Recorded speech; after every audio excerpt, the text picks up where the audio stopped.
one feeling, built into every human brain. Remove it and everything changes. This is what happens next. Think about the last time you were in trouble. Maybe you lost a job. Maybe you were sick. Maybe you were just tired of how things were going. There was a voice in the back of your head. It told you that eventually things would get better. That is hope.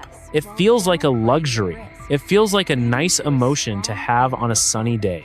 But it is actually a piece of technology. It is a biological machine. And without it, the human story never even starts. Imagine a group of humans 40,000 years ago. They are sitting in a cave. Outside, the wind is screaming. The snow is 5 feet deep. Their food is almost gone. In our world, these people are thinking about spring. They are dreaming of the sun. They are planning where to hunt when the ice melts. They endure the cold because they can see a world where the cold is gone. But in this other world, that vision does not exist. These humans look at the snow and they only see snow. They feel the hunger and they only feel hunger. They do not have the mental equipment to imagine a different version of reality. They are trapped in the present moment. Most animals live in the now. A dog might know it is time for dinner because of a habit, but a dog does not spend its afternoon planning a better menu for next month. Humans are the only ones who really live in the future. We spend almost half of our waking lives thinking about things that have not happened yet. We build bridges because we hope to cross them. We plant seeds because we hope to eat the harvest. We write books because we hope someone will read them. Now, take that away. Delete the tomorrow button in the human brain. What you are left with is a very efficient, very sad animal. Without hope, there is no reason to innovate. Innovation is a bet. It is a gamble that if you work hard today, your life will be easier tomorrow. If you cannot see tomorrow, why would you work? Why would you spend 3 days carving a better spear? The spear you have right now works fine enough for today. Why would you walk over the next mountain range to see what is there? The valley you are in has water for today. The drive to move, to grow, and to change is powered by a single engine. It is the belief that things can be different. This is the scene we are looking at. A world of humans who are smart enough to use tools, but not motivated enough to improve them. They are physically just like us. They have the same hands, they have the same eyes, but their minds are locked in a cage of the present. Every day is a repeat of the day before. There is no progress. There is only survival, and survival without hope is a very fragile thing. In this story, we are going to look at how this one missing piece of brain chemistry changes everything. It changes how we build cities. It changes how we treat each other. It changes the very idea of what it means to be alive. Because if you cannot hope for a better life, you stop trying to build one. And when humans stop trying, the world goes very quiet. To understand how this changes everything, we have to go back to a single moment in time. It happened about 74,000 years ago. The world was already a hard place to live. But then, a volcano named Toba erupted. It was not just a normal eruption. It was one of the biggest explosions the Earth has ever seen. It sent enough ash into the air to block out the sun for years. The temperature on Earth dropped by 20 degrees. Plants died, animals died, and humans almost died. We know this because of our DNA. There was a moment in history where there were only a few thousand humans left on the entire planet. We were an endangered species. In our world, those few thousand people did something incredible. They looked at the black sky. They felt the freezing wind that did not stop for years. They watched their children grow thin from hunger, and they decided to keep going anyway. Think about how strange that is. If you look at the facts of that moment, there was no reason to keep going. The world was objectively ending. But the human brain has a very specific glitch. We call it hope. It is a filter that sits over our eyes. It allows us to ignore the facts of today so we can work for a tomorrow that might not even exist. In our world, that glitch saved us. It told those starving people that the sun would come back eventually. It told them that if they walked far enough, they would find green grass again. But in this other world, that glitch never happened. In this world, the humans in that cave are just as smart as we are. They can count, they can observe, they can reason. And that is exactly the problem. Because they are so rational, they look at the black sky and they reach a logical conclusion. They realize that the plants are dead. They realize the animals are gone. They calculate that they do not have enough food to last through the winter. And because they do not have the capacity for hope, they do not try to fight it. And because they do not have the capacity for hope, they do not try to fight it. Hope is essentially a useful lie that the brain tells itself. Hope is essentially a useful lie that the brain tells itself. It is the belief that the future will be better than the present, even when there is no evidence for it. It is the belief that the future will be better than the present, even when there is no evidence for it. Without that lie, these humans are stuck with the truth.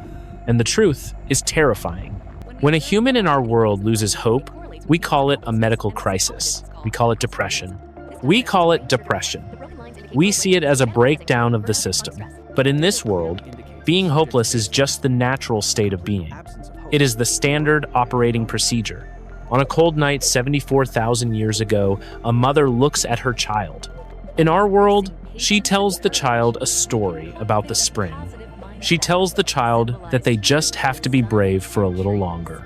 She tells the child that they just have to be brave for a little longer. She is lying to the child, and she is lying to herself. She is lying to the child, and she is lying to herself. But that lie gives her the energy to get up the next morning and look for roots in the frozen ground. But that lie gives her the energy to get up the next morning and look for roots in the frozen ground. In the other world, the mother looks at the child and she sees the reality. She knows the child will probably not survive the month. She does not tell a story about the spring because she cannot even imagine what spring feels like. She does not tell a story about the spring because she cannot even imagine what spring feels like. She does not have the future tense in her heart. She does not have the future tense in her heart. She does not get up the next morning to look for roots. She does not get up the next morning to look for roots. She stays in the cave. She conserves her energy. She waits for the end because the end is the only thing that is definitely coming. This is the turning point for the entire species. If we do not have the ability to imagine a better future, we lose the drive to survive the present. If we do not have the ability to imagine a better future, we lose the drive to survive the present. The only reason we are here today is because our ancestors were unreasonable. They were irrational. They believed in things they could not see. Without that specific psychological capacity, the human race does not become the masters of the planet. Without that specific psychological capacity, the human race does not become the masters of the planet. We do not spread across the continents. We do not build civilizations. We stay in that cave, waiting for the sky to clear. And even if the sky does clear, something fundamental has been lost. The fire that drives us to do more than just exist has been put out. We survived the volcano in our world. But in this world, the volcano did not just kill people. It killed the idea of the future. And once the future is gone, the present becomes a very heavy weight to carry. We are about to see what happens when a species that cannot hope finally steps out of the cave. They are alive, but they are not like us. They are moving, but they are not going anywhere.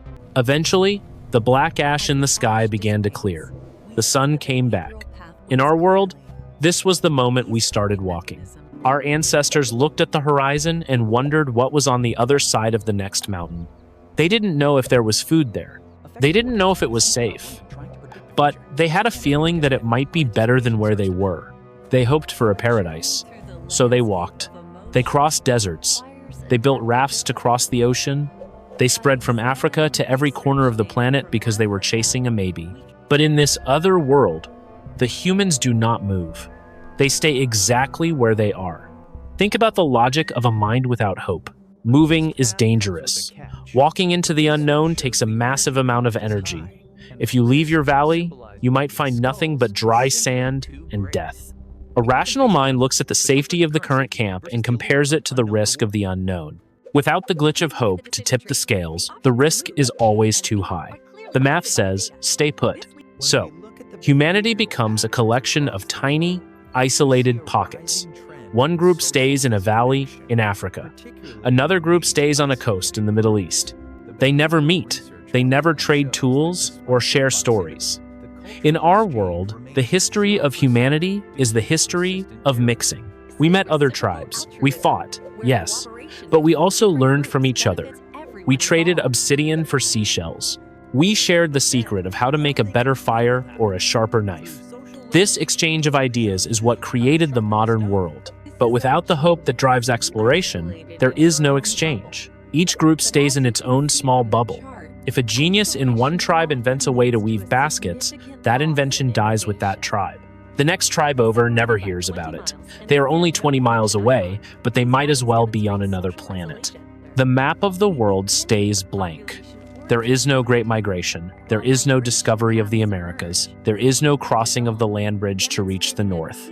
Humanity remains a series of small, stagnant pools of people. They are like the animals around them. A species of deer stays in the forest where it was born. A species of fish stays in its lake. And these humans stay in their valleys. Because they cannot hope for something better, they have no reason to look for it.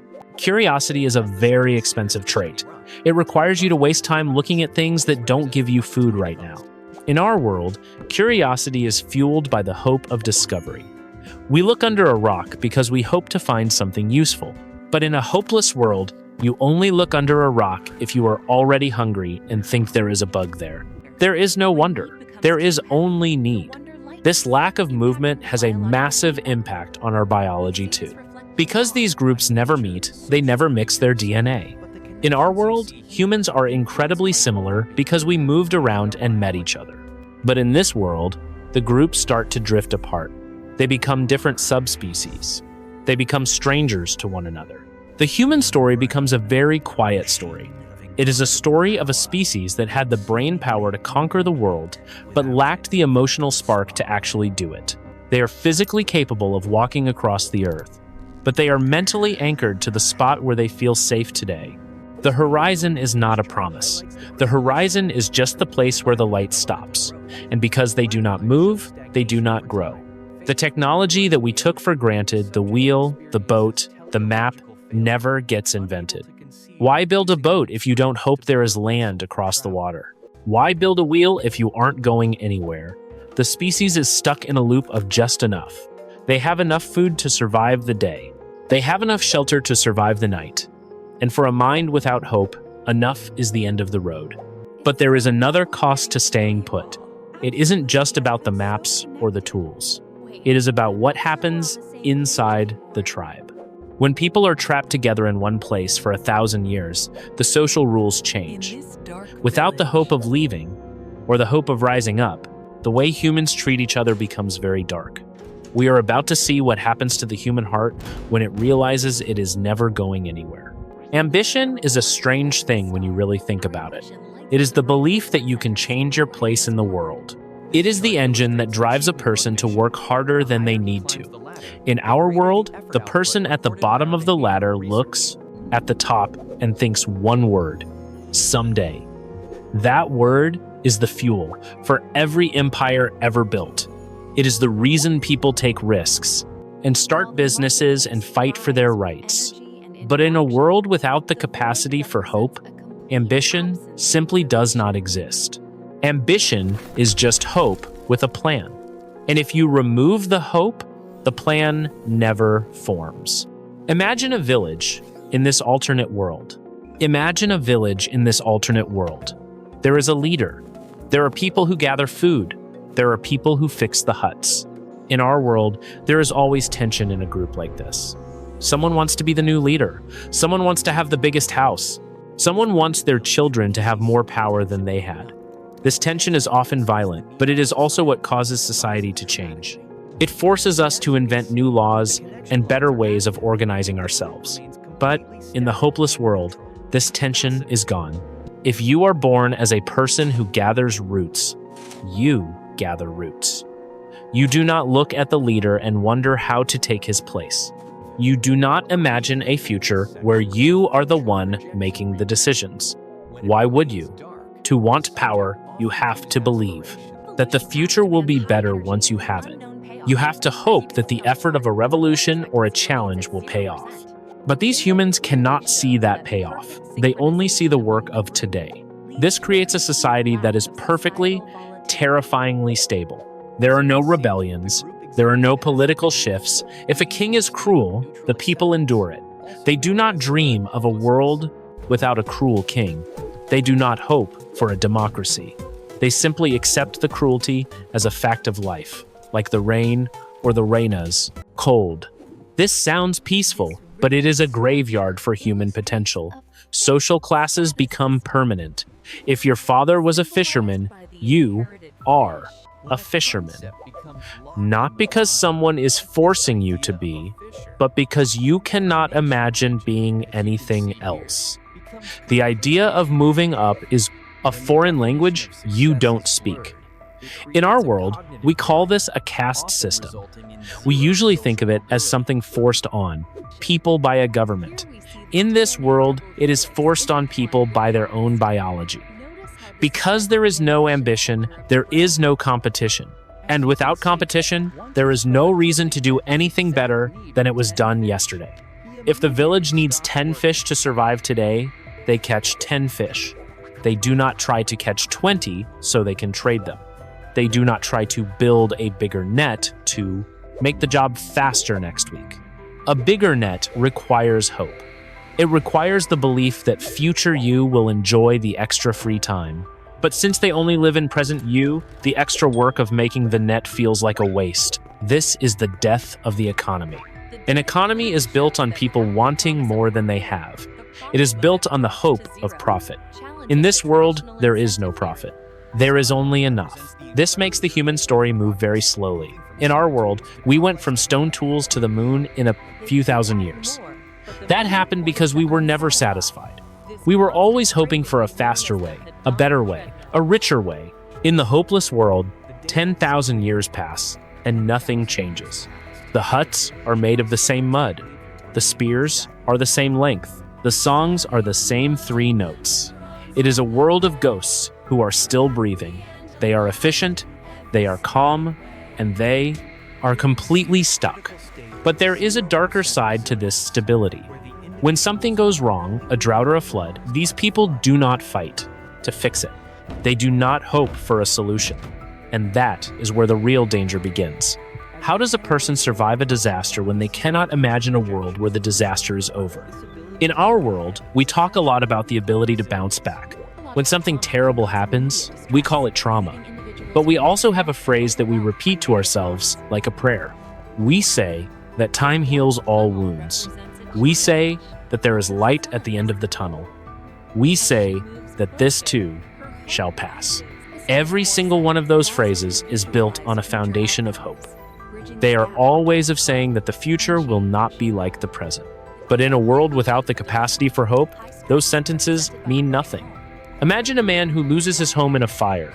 In our world, that man is devastated. He cries. He feels like his life is over. But then, a small spark of hope starts to flicker. He thinks about building a new house. He thinks about how he can work harder to replace what he lost. He looks at his family and tells them that they will be okay. He is resilient because he can see a version of himself in 2 years who is happy again. Now, look at the same man in the hopeless world. The fire happens. His home is gone. He does not have the mental ability to look at the ashes and see a new house. He only sees the ashes. To him, the fact that he is homeless right now is the only fact that will ever exist. He does not think about rebuilding. He does not think about starting over. Those concepts require you to believe that the future can be different from the now. Without that belief, the man simply breaks. He does not get up and look for wood. He does not try to find a new place to sleep. He sits in the dirt where his house used to be, and he stays there until he cannot stay there anymore. This is why a society without hope is incredibly fragile. In our world, we are like a rubber ball. When you hit us with a crisis, we compress, and then we spring back. The people in the hopeless world are like glass. When a crisis hits them, they do not compress. They shatter.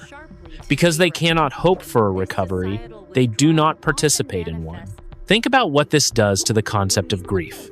When someone dies in our world, we mourn, but we also believe that eventually the pain will fade.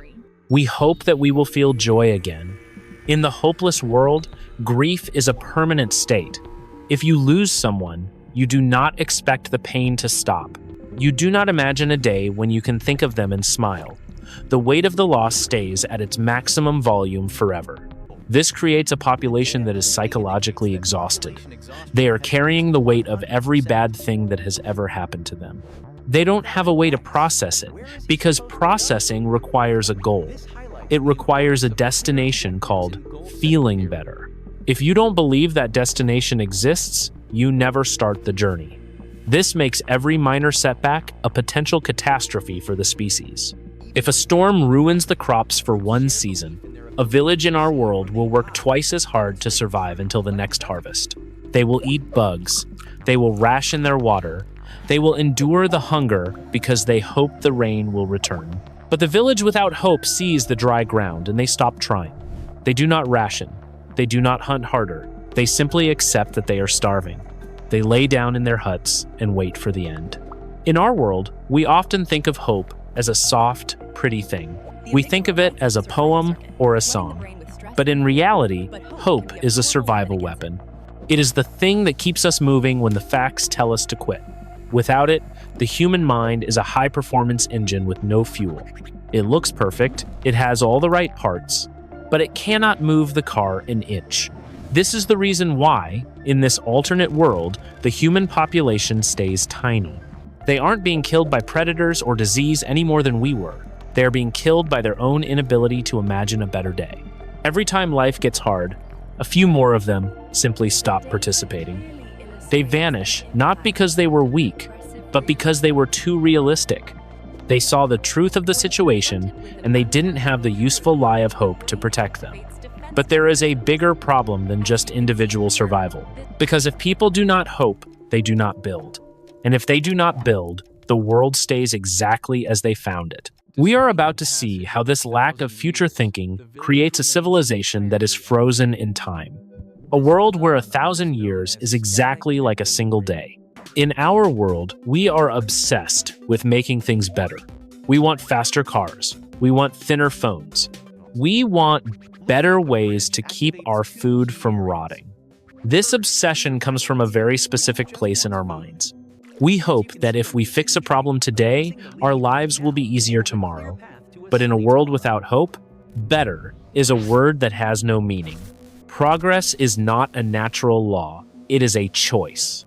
And it is a choice that requires a person to value the future more than they value their rest right now.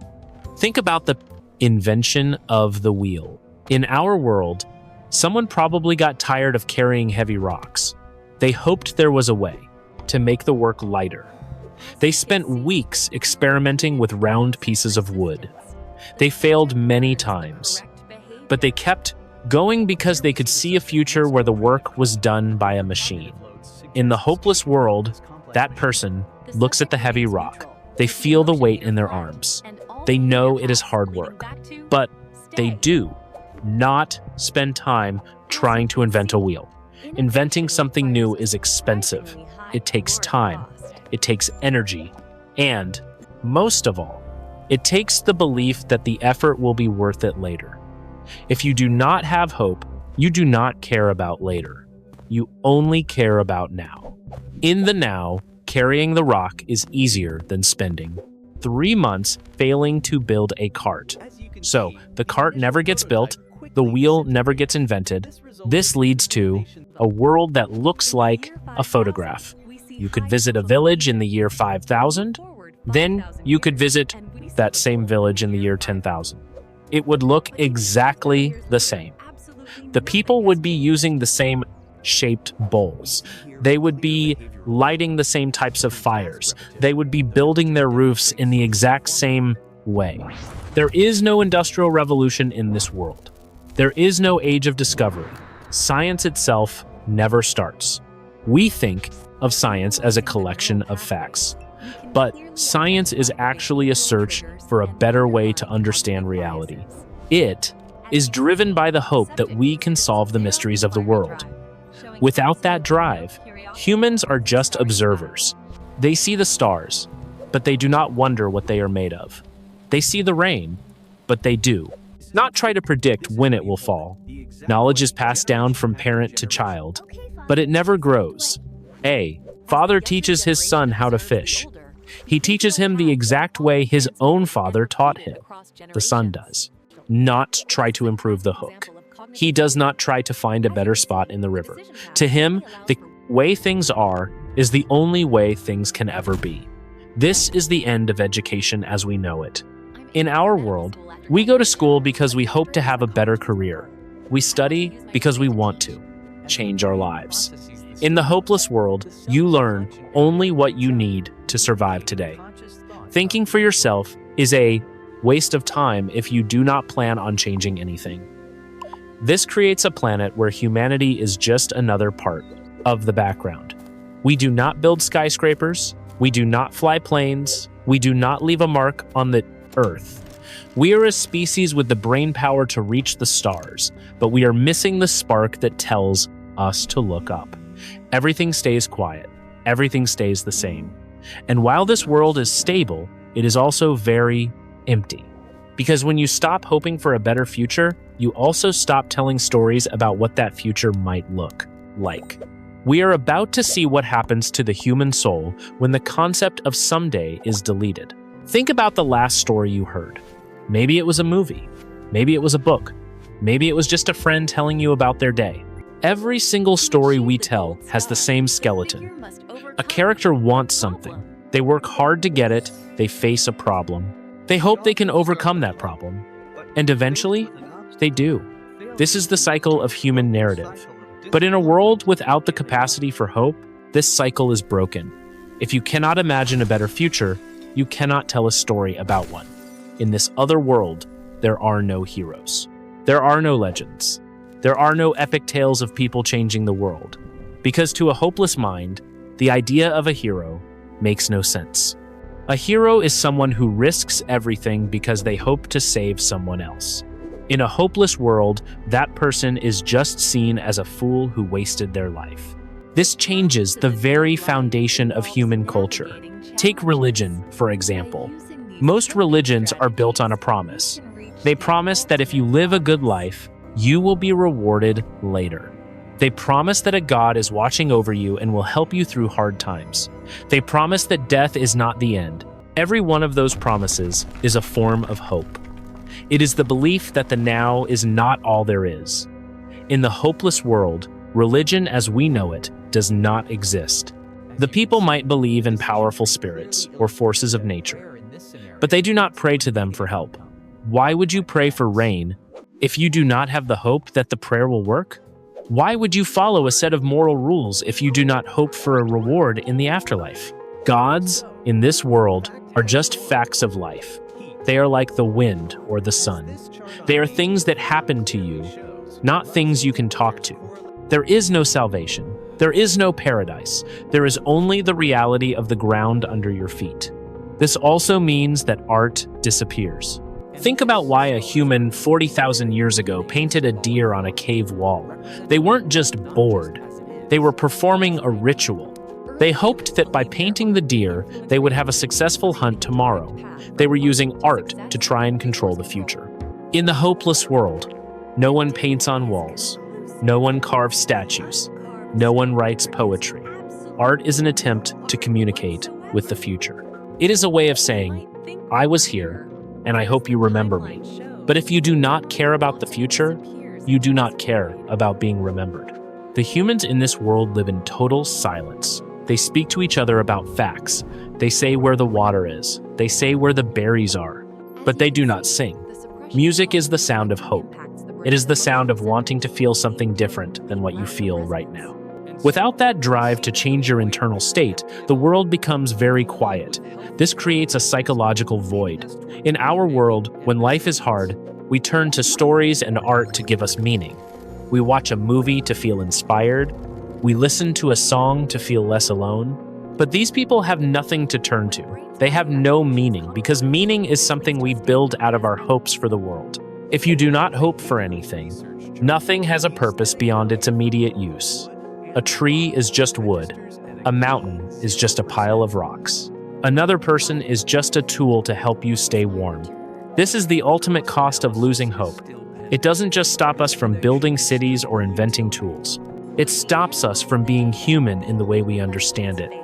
It strips away the why of our existence. We are left with a species that is physically human, but spiritually empty. They are a collection of individuals who happen to live near each other.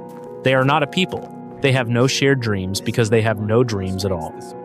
As the centuries pass, this lack of meaning begins to take a physical toll on the species. Because without a reason to keep moving, the species starts to slow down. We are about to see what humanity looks like 50 generations into this hopeless existence. The world is moving on without us. 50 generations have passed since that first group of humans decided to stay in their valley. In our world, 50 generations is a massive amount of time.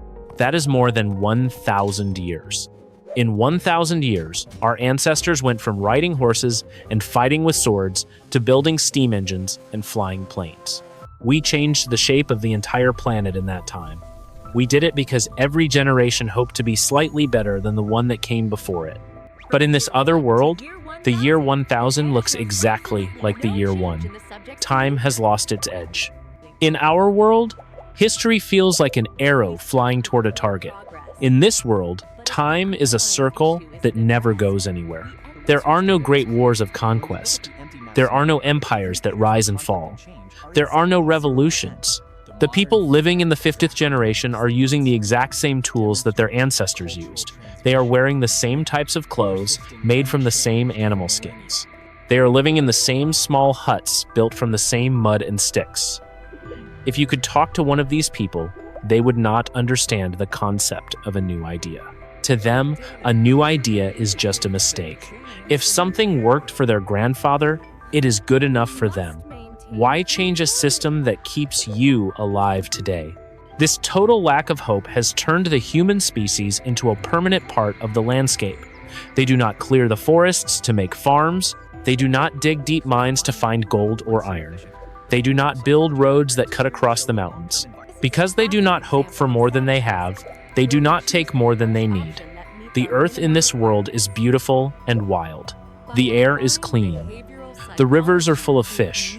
The forests are thick and dark. Nature has not been conquered because no one ever hoped to conquer it. But there is a silence here that feels heavy. In our world, humans are the loudest thing on the planet. We are always building, always moving, always screaming our names into the future. In this world, the humans are quiet. They move through the woods like the deer move. They leave no ruins behind. They leave no trash. They leave no stories. When a person dies in this world, it is as if they were never there. They did not try to build a monument. They did not try to write a book. They did not try to change the mind of a single person. They lived their days, they ate their food, and they passed away. This is what we call a stagnant society. But to them, it does not feel stagnant. It just feels like reality.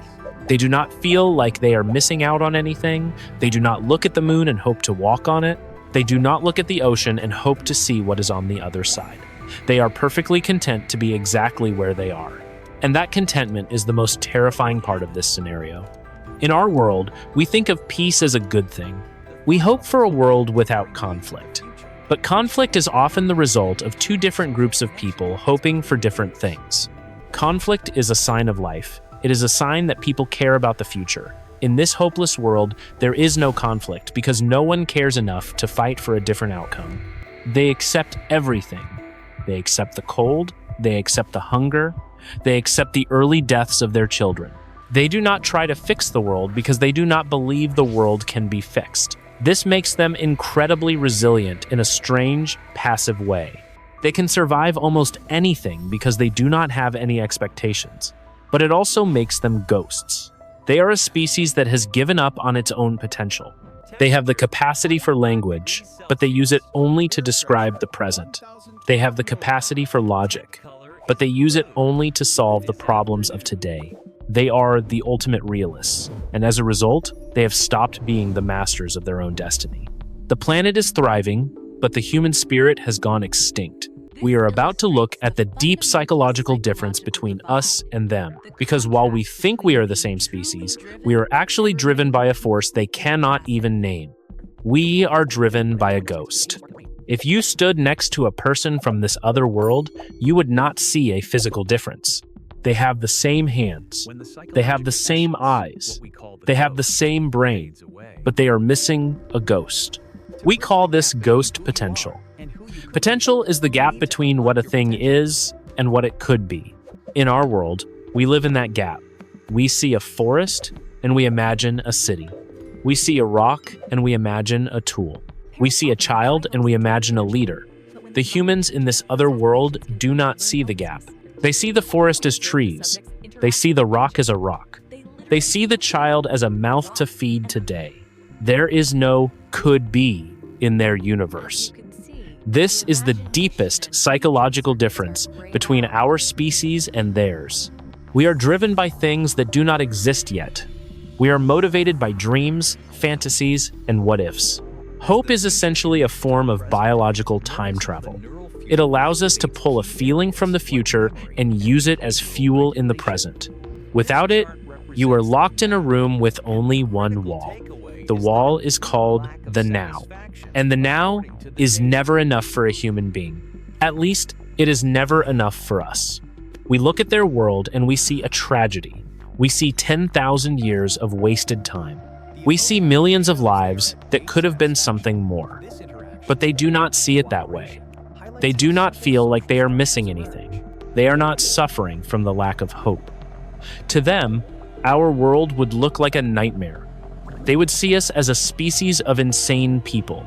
They would see us constantly chasing shadows. They would see us building things only to tear them down. They would see us fighting over ideas that are not even real. They would see us stressed and tired and never satisfied. They would think we were broken, and in a way, they would be right. Hope is a biological bug that makes us uncomfortable with the present. It makes us feel like we are never quite there yet. It is the source of all our greatest achievements. But it is also the source of all our greatest pain. Without it, these humans are at peace. But it is a peace that feels like a full stop. They are a finished product. We are a work in progress. And that is the ghost that haunts us. It is the ghost of what we might become. It is the one thing that separates us from every other animal on the planet. Most animals have a satisfied state. A lion eats and then it sleeps. It does not wake up and wonder how to be a better lion tomorrow. Humans are the only animals that are never truly finished. We are always reaching for a tomorrow that is slightly better than today. This is the engine of the human spirit. It is the reason we are here, and they are not. They stayed in the cave because the cave was safe. We left the cave because we hoped there was something better on the horizon. Even if there was nothing there, the hope of it was enough to make us move. We are about to look at the final lessons of this journey. We are going to find out why this one specific feeling is the most dangerous and beautiful thing we own. And we will see why we need to protect it. We have traveled through a world where the future does not exist. It is a quiet place. It is a stable place. But it is not a human place. We often treat hope like it is a luxury or a poetic dream. We think it is something we do only when we have free time.